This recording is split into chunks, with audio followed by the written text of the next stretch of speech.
Nous sommes en train de parler de la mise en tourisme de 145 territoires de la République démocratique du Congo. Nous vous disons qu'il n'y a pas de territoire touristique. Ce sont les hommes qui en font touristique. La deuxième des choses, nous sommes en train de vous dire que c'est le tourisme qui paie la conservation. Et sans les touristes, il n'y a pas de tourisme. Parce que vous devez vous poser la question, pourquoi après 65 ans d'indépendance, les gens qui travaillent au niveau de nos réserves, au niveau de nos parcs, parfois ils ont des difficultés à nouer les deux bouts du mois. Même si ce ne sont pas tous les parcs, mais si vous allez par exemple à Swakibula, à Bushime, vous allez vous rendre compte que parfois des gens ont des difficultés à nouer les deux bouts du mois. C'est pourquoi nous allons changer de paradigme. Nous allons voir que ce qui n'allait pas et comment nous pouvons corriger. Et nous sommes en train de vous dire que sans les touristes, il n'y a pas de tourisme. Comment transformer le potentiel de la République démocratique du Congo en argent et être capable de transformer la RDC à potentialité touristique, mais à une destination touristique. Parce que la génération veut voir des choses palpables. Nous avons parlé de la théorie, maintenant nous allons passer à la pratique. C'est pourquoi nous vous avons dit que la DGM détient la clé du développement du tourisme en République démocratique du Congo. C'est très difficile de vous dire comment on gère les transports dans le tourisme, comment on gère l'animation, comment on gère la restauration, comment on gère l'hébergement, alors que il n'y aura pas quelqu'un pour venir voir ce que nous avons. C'est pourquoi nous allons parler en profondeur par rapport à la DGM. Nous avons 165 postes touristiques que si nous les activons toutes, nous aurons de l'argent et nous allons aider la population à quitter la situation de la pauvreté. Pourquoi ceux qui sont à Kasumbalesa, les gens de la DGM, ceux qui sont à Bichingobila,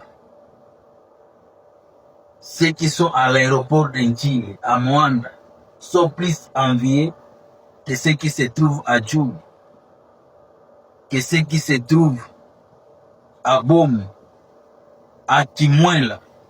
Je vous ai montré des vidéos. Vous avez vu la réalité entre le Congo-Brazzaville et la République démocratique du Congo. Mais nous félicitons ceux qui ont gardé ce patrimoine. Nous allons apporter notre touche. Comment voir, comment apporter la solution à ce qui nous arrive. C'est pourquoi nous allons vous parler de la DGM davantage comme une entreprise de la République démocratique du Congo. Parce que derrière les institutions, il y a beaucoup d'argent. Et comment nous pouvons augmenter plus d'argent? Nous allons vous faire connaître les postes frontaliers de la République démocratique du Congo, les 165 postes. Parce que nous allons faire le tour de nos 9 pays limitrophes, vous montrer là où se trouvent les postes frontaliers, même s'il y a ceux qui sont abandonnés, même ceux qui sont occupés par les rebelles. Nous allons vous montrer parce que cette vidéo c'est pour la génération future. Une fois que vous êtes capable de développer ces postes frontaliers, c'est de l'argent qui va entrer en République démocratique du Congo. Nous allons parler des services habilités qui doivent être au poste frontalier. Les procédures de contrôle, la police des frontières, la sécurité à nos frontières, les documents de voyage, la délivrance des visas, les formulaires en ligne. Parce qu'actuellement, c'est le e-visa qui est sur le terrain. Nous allons vous expliquer davantage.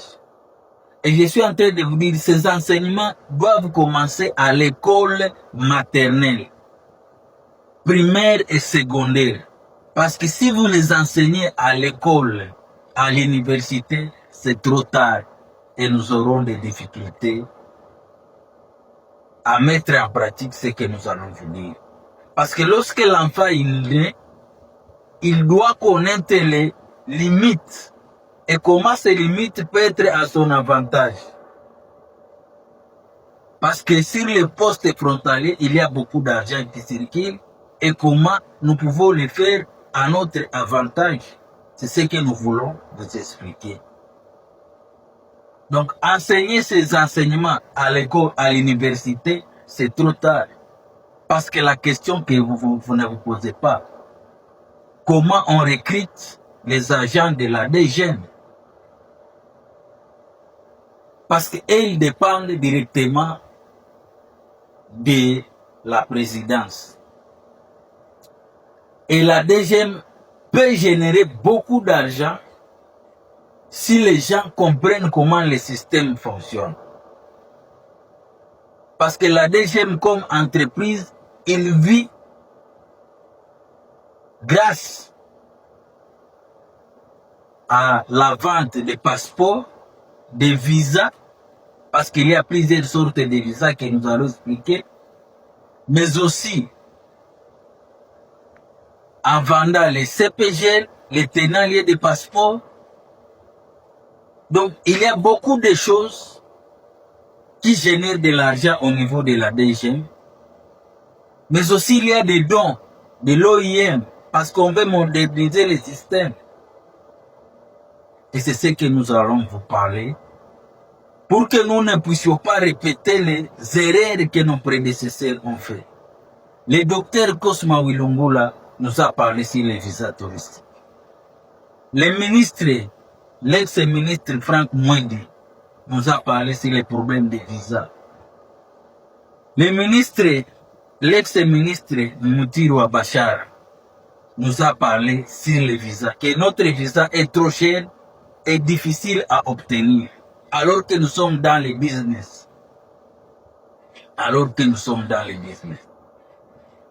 Et lorsque vous aurez comprendre les principes que nous sommes en train de vous dire, les guerres que nous traversons vont finir, les groupes armés vont finir, et nous allons vivre dans la paix et la prospérité. Parce que derrière les institutions, c'est du business.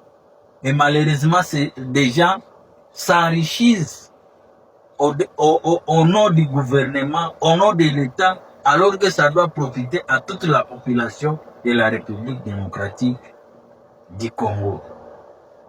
Et nous allons nous focaliser sur l'humain, parce que c'est l'humain qui développe la nation.